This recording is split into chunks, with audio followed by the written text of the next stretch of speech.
are joining Lexis Beatty, Amber Bunton, and Anari Giles for the presentation for Dr. Crossfield's History 202 class.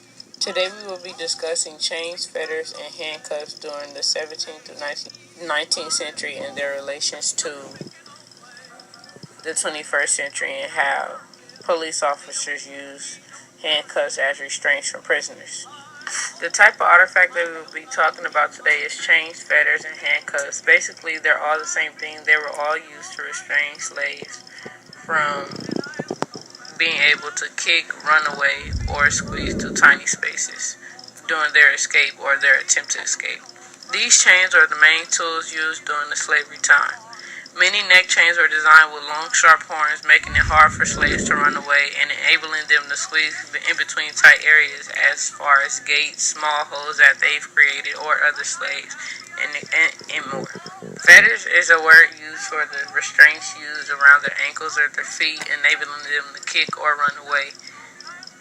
These chains are often called gang chains, and that's because they got their name because slaves are tied to a group of four or more depending on their importance and what they can offer and the damage that they can do if they weren't chained up.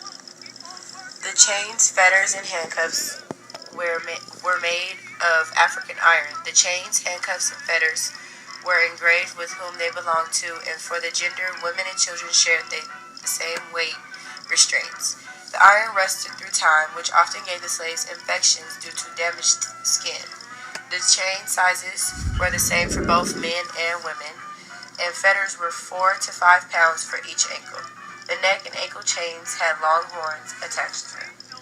These chains were used to restrain the feet and ankles, hands, and the hands of slaves, allowing walking or preventing running or kicking. The metal neck collar was used to attach enslaved captives to one another until they were embarked on slave ships and brought to the coast. Slave owners, known as white traders, used chains, handcuffs, and fetters to restrain their captives. In the 21st century, police officers use the restraints as well during capturing prisoners or runaway slaves. Europeans were heavy slave owners, so they were often the ones who commonly known to use these restraints on their merchandise. Because slave trading was heavily in the South, these restraints were often found in the South where slavery was legal. Slavery was practiced throughout the American colonies in the 17th through 18th century.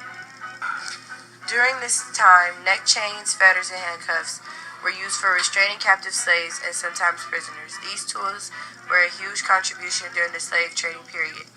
Handcuffs are the only commonly used restraint known in the 21st century, often used by police officers when capturing suspects and restraining prisoners for their own safety.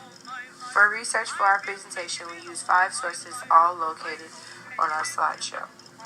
Thank you for listening to our presentation. Any questions, comments, or concerns?